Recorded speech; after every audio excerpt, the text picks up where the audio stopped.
Martineau. L'opinion populaire.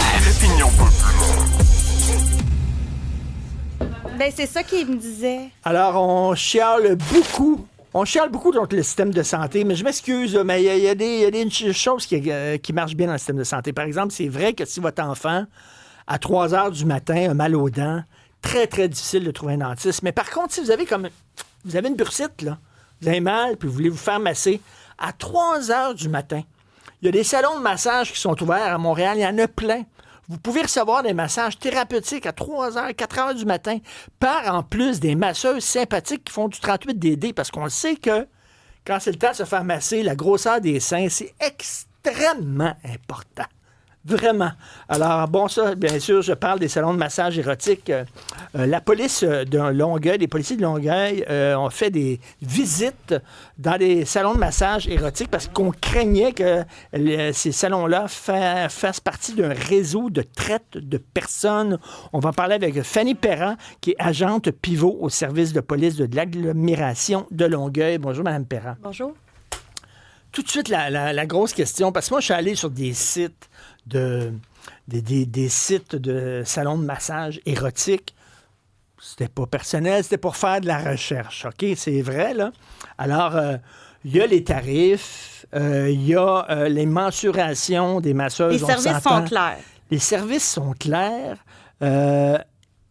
Qu'est-ce qui est légal, qu'est-ce qui n'est pas légal? Parce que moi, je regarde ça et je me dis, c'est des bordels. C'est des bordels, c'est tout, là. Qui se cachent sous l'appellation salon de massage. Et là, on voit des policiers rentrer qui parlent aux gens, blablabla, qui font pas d'arrestation, qui sortent. Donc, je me dis, tiens, les bordels sont légaux maintenant. Ça a l'air. Non, ben en fait, ce qu'il faut comprendre, c'est qu'en 2014, la loi elle a changé au niveau de tout ce qui est prostitution. Donc, avant 2014, c'était un crime, on va dire, de la nuisance ou un crime de mœurs. Donc, ce qu'on faisait, c'est qu'on arrêtait les femmes qui offraient leur propre service sexuel parce que tout était illégal. Donc, on touchait les cibles les plus faciles. Aujourd'hui, avec le projet de loi C-36 qui est arrivé en octobre 2014, ça a créé que les femmes ou les hommes, mais la majorité, c'est des femmes qui offrent leur propre service sexuel, ont une immunité face à la loi. Okay. Parce qu'elles sont considérées comme des personnes qui vont vivre de la violence ou une certaine forme d'abus sexuel. OK, ça, je comprends. On les arrêtera pas, elles.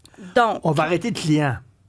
On va arrêter le client puis la personne qui exploite ou qui reçoit un avantage matériel de la prostitution de quelqu'un d'autre. Non, mais on s'entend que si elle offre des services sexuels, c'est parce qu'il y a des clients. Ben, ça, c'est sûr. On dit, tu peux offrir tes services sexuels, mais si tu as des clients, on va les arrêter. C'est comme si tu as le droit de faire des gâteaux, mais tu n'as pas le droit de les vendre, les gâteaux, puis personne n'a le droit de les manger, tes gâteaux. Ben, en fait, c'est un peu de pouvoir s'attaquer à la demande et à l'offre. Donc, moins il va y avoir de demande de services sexuels, moins il va y avoir d'offres. Donc, moins il va y avoir de proxénètes. Mais en fait, votre question de départ, c'était, là, qu'est-ce qui est légal, qu'est-ce qui ne l'est pas? Là, c'est des bordels. Les salons de massage érotique, on le sait, là, c'est des happy endings. Là. On le sait, là, tout le monde le sait. Puis ça va même plus loin que ça. Là. Donc, c'est légal. Donc, c'est permis, c'est toléré par la loi. On peut aller dans un salon de massage puis se faire masturber par une masseuse là, puis il n'y a aucun problème. La personne pourrait avoir des conséquences criminelles, avoir des accusations criminelles, mais il faudrait que la personne qui offre le service dénonce la situation.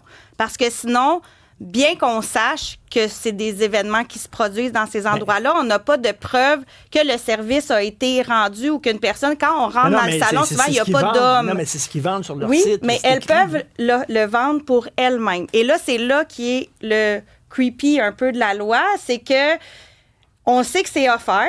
On le sait, comme une personne qui s'offre sur un Léoliste ou sur une agence ou peu importe, qui offre ses propres services sexuels. En fait, nous, on n'est pas capable d'aller le prouver présentement si quelqu'un ne le dénonce pas, mais on se dit, il faut aller leur expliquer quelle est la loi, quels sont leurs droits, quelles sont leurs responsabilités et aussi de travailler en collaboration avec d'autres gens, d'autres partenaires dans le milieu qui peuvent, eux, peut-être de façon collaborative, nous aider à travailler ce niveau-là tout en gardant la sécurité de la personne. Les salons de massage, là, le propriétaire du salon de massage, là, qui a un site Internet puis qui met ses filles avec les mensurations puis en disant si tu veux avoir un service, c'est tant, etc.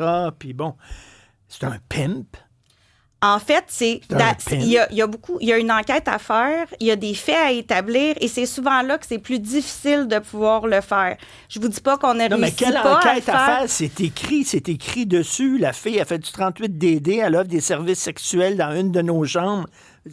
Y a-tu vraiment une enquête à faire? Oui, définitivement. Au niveau de l'exploitation sexuelle, il faut être capable de déterminer que quelqu'un a un avantage matériel de la prostitution de quelqu'un d'autre, fait de la publicité pour quelqu'un d'autre. Donc, c'est tous ces éléments-là que c'est très difficile. Oui, mais ils ont leur site Internet, ils ont de la pub. Oui, mais c'est difficile d'aller le prouver si personne nous le dit. Parce que, je n'ai pas besoin de vous cacher la vérité, c'est que souvent, à ces endroits-là, personne ne sait rien, personne ne sait rien. Moi, je loue la chambre, je ne sais pas qu'est-ce qui se passe. Donc, on préfère y aller en prévention et dans une optique que si jamais il se passe quelque chose de violent, s'il y a une situation, la personne, elle va nous rappeler. Je parle même pas de violence, je parle vraiment d'échange de services sexuels contre de l'argent. Là. Moi, j'ai tout le temps pensé que c'était illégal. Mais une enquête, là, on s'entend qu'il t'envoie un policier là qui n'a pas son uniforme, il rentre là-dedans, puis il dit c'est combien pour une masturbation, puis la fille, elle dit 50$. Bingo. Oui, mais c'est pas une enquête qui mais dure au bout 6 du mois, compte, on peut pas arrêter la personne qui offre le service. Il faut arrêter les gens qui ont un avantage matériel. C'est pour ça que je vous dis que ça demande une investigation beaucoup plus grande. Puis parfois, on n'est pas capable d'aller jusque-là, mais à Longueuil, comme dans d'autres services de police. Pardon, mais pourquoi vous pensez que le propriétaire du salon de massage ouvre un salon de massage? Parce que ça le paye, il y a de l'argent. Il y a de l'argent qui provient... Cet argent-là provient de l'échange de services sexuels contre de l'argent. Donc, c'est un pimp. C'est ce qu'on suppose, mais il faut le prouver. Puis c'est là la faille, entre autres, dans le phénomène de l'exploitation sexuelle, il faut être capable de prouver cette situation-là. C'est ce qu'on n'est pas capable de faire. Le gars est propriétaire souvent dans plusieurs cas. J'appelle ça un pimp. Le gars est propriétaire d'un endroit où les filles masturbent des gars pour de l'argent. Ça prend une enquête pour savoir que le gars c'est un proxénète. Parce qu'il faut être capable de déterminer l'avantage matériel, mais si personne vient nous le dire, puis on n'est pas capable d'aller prouver ce qui s'est passé, bien qu'on le sache, bien qu'on s'en doute, mais vous savez très bien que dans les tribunaux, d'arriver devant le juge, dire, écoutez, on le sait, on s'en doute, puis que la fille, elle me l'a offert, bien évidemment, mais elle a le droit de l'offrir. Est-ce qu'elle va aller donner de l'argent à quelqu'un d'autre? Puis là, on tombe pas dans tout ce qui est la marginalisation ou des gens qui sont issus de communautés différentes, qui ont de la difficulté même à s'exprimer en français, en anglais. Donc, il y a une barrière de langue, de venir comprendre ou que le client comprenne. Donc, il faut aller de l'avant pour être capable. Je pense qu'il y a une sensibilisation incroyable à aller faire à la population en général. Dans un bar de danseuses avec des isoloirs, oui. Est-ce qu'on a le droit d'offrir des services sexuels dans l'isoloir? Mais qu'est-ce que vous pensez qui se passe dans l'isoloir? Je suis tout à fait d'accord avec vous. Je suis tout à fait d'accord avec vous, mais il reste quand même qu'il faut le prouver. Le gars rentre dans l'isoloir puis baisse son zip. C'est ça qui arrive dans l'isoloir des bars de danseuses qu'on me dit. Bien évidemment, c'est ce qu'on vous dit. Puis c'est ce qu'on me dit à moi aussi, mais je ne l'ai pas vu, comprenez-vous ça? Puis il faut être capable de le prouver. Donc, on revient toujours un peu au même que si la fille ne vient pas nous le dire, si le commerçant, on n'est pas capable d'aller chercher des preuves indépendantes de ce que la fille va nous dire, il reste que nous, notre mandat, c'est de sensibiliser, de voir s'il y a des clients qui rentrent. Bien évidemment qu'on va leur expliquer la loi et qui sont assujettis à des accusations criminelles. Mais là, je ne vise pas nécessairement les policiers, les policières. Vous faites votre job et vous êtes débordés. Vous êtes débordés parce que ça pète de tout bord, de tous côtés ces temps-ci. Mais il y a une hypocrisie sociale. Là. Totalement. Il y a une hypocrisie sociale où tout le monde sait que ça se fait. Par exemple, tout le monde sait que les ados boivent de l'alcool. En bas de 18 ans, tu n'es pas censé boire de l'alcool, mais tout le monde sait que les ados, on a tous commencé à boire à 15 ans. Là, il y a une hypocrisie sociale là-dessus. Totalement. Puis, il n'y a pas vraiment de sensibilisation qui est faite. Je n'ai jamais vu, moi, quelque part, que c'était écrit que c'était illégal d'acheter des services sexuels. C'est un marché qui est lucratif pour les gens qui en bénéficient, souvent pas pour les femmes qui le font, malheureusement, parce que moi, c'est ma clientèle avec laquelle je travaille à tous les jours. Mais bien évidemment que moi, je suis à une tribune pour vous dire, si jamais quelqu'un a de l'information à nous transmettre, qui veut rester anonyme, peut appeler notre info Azimut. Mais bien évidemment que si quelqu'un est dans le besoin, ils peuvent nous contacter. On a une ligne générale à notre équipe aussi. Bon, là, lorsqu'on voit, ils sont allés là pour voir s'il y avait de la traite de personnes. Quelle est la différence entre une fille qui va là, puis qui décide, puis c'est son choix, qui décide de masturber les gars contre de l'argent, et la traite de personnes. La traite de personnes, c'est que la fille va là contre son gré. Pas nécessairement. Elle est obligée de donner des services sexuels. De la traite, c'est pas... Tu sais, on pense souvent, là, comme quand on va à l'extérieur du Canada, là, où que des gens qui sont forcés à travailler. La traite en tant que telle, c'est de menacer une personne, de la garder un peu détenue. Souvent, on a des filles qui semblent vivre à l'endroit où elles travaillent. Elles n'ont pas de pièce d'identité. Leurs papiers sont bizarrement dans une autre région, dans le Canada. C'est très... c'est ce qui nous préoccupe, en fait. C'est que souvent, ils reprennent le passeport. C'est ce qu'on fois, peut là. penser, parce que souvent, ils n'ont pas accès au passeport. C'est quelqu'un qui est venu les porter à cet endroit-là. Puis là, le passeport, il est chez une autre personne, mais dans une autre province.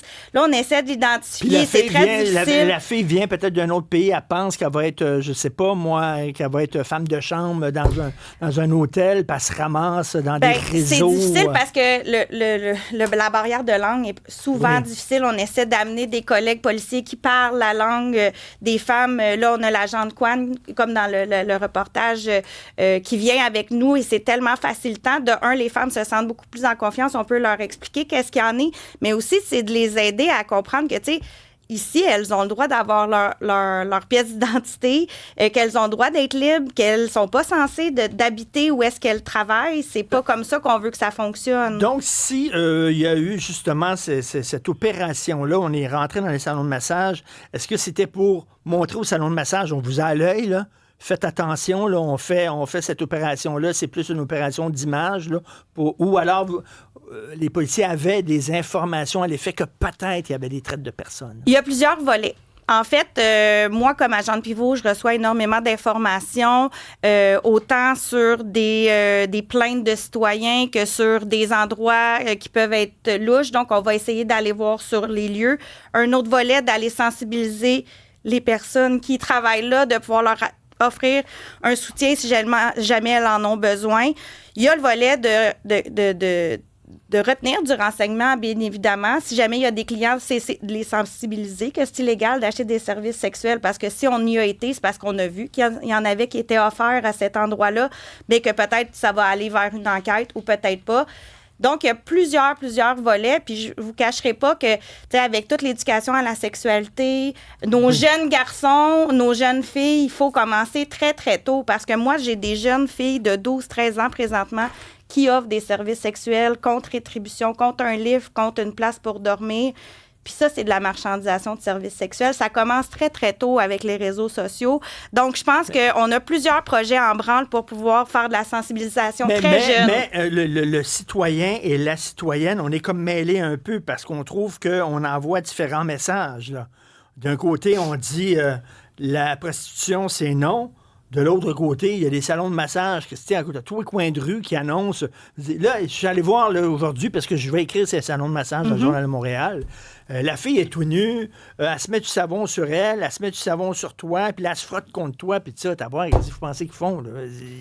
C'est pas illégal, comme je vous dis. Je me suis massé dans ma vie, puis je vous le dis, là, la massothérapeute, là, elle se mettait pas tout nue sur moi. Là. C'est pour ça qu'on travaille en collaboration aussi avec la ville de Longueuil pour voir comment on peut travailler conjointement ce phénomène-là pour être capable, justement, que les personnes qui offrent leur propre service, on puisse les accompagner, mais on ne peut pas les arrêter, mais on le sait très bien que ça se fait en quelque part. Je sais que les policiers, vous ne faites pas la loi, vous l'appliquez, c'est pas vous qui faites la loi. Mais c'est un salon de massage, c'est un salon de massage thérapeutique, point, puis tu n'as pas le droit de salon de massage érotique, point final. Christy, tu n'as pas le droit, parce que c'est un bordel. Clair et net, là. Fait que là, on dit... T'as pas le droit, mais t'as le droit. T'as le droit d'annoncer, t'as pas le droit. T'as le droit de travailler là, mais t'as pas le droit de consommer. T'as pas le droit À un moment donné, là, on regarde ça, puis on dit, je pense je pense qu'il faut retenir, c'est pour quelqu'un qui veut acheter des services sexuels d'une personne majeure, comme une personne mineure, c'est illégal. Fait que je pense que tant que quelqu'un... C'est illégal d'en acheter, d'en consommer. Ben voyons, je sais qu'il y en a plein d'annonces, là. Il y en a énormément, mais c'est ça qu'il faut retenir comme message. Ici, chaque matin, là, quand je m'en viens ici, je passe devant un salon de massage, là, puis je peux vous le dire, là, C'est pas un salon de massage thérapeutique, là. Je suis d'accord avec vous, mais c'est illégal d'en acheter. Ah, ouais. Hein? Et c'est des Le conséquences massage, criminelles.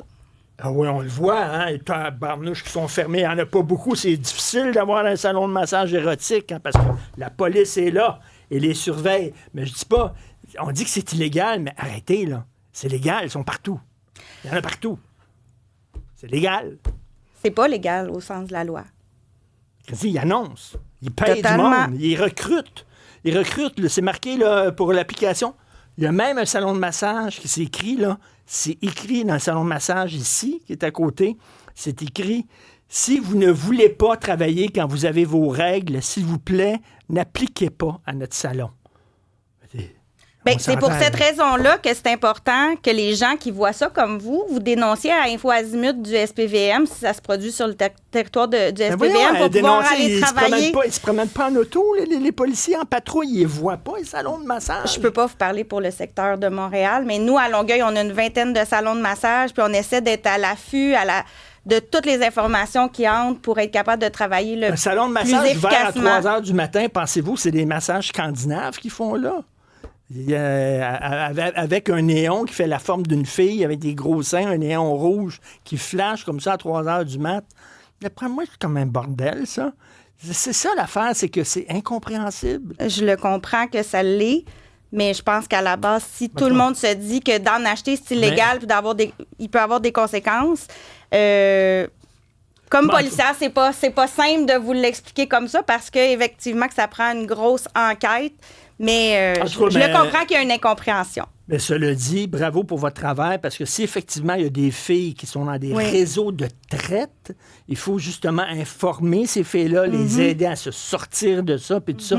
Et là-dessus, bien sûr, que votre travail à vous, c'est un travail important. C'est rien que je comprends pas la loi, puis je pense que tous ceux qui nous écoutent comprennent rien non plus de cette loi-là. C'est une loi assez particulière. Fanny Perra, merci, agente pivot au service de police de l'agglomération de Longueuil. Merci beaucoup. Merci. Au revoir.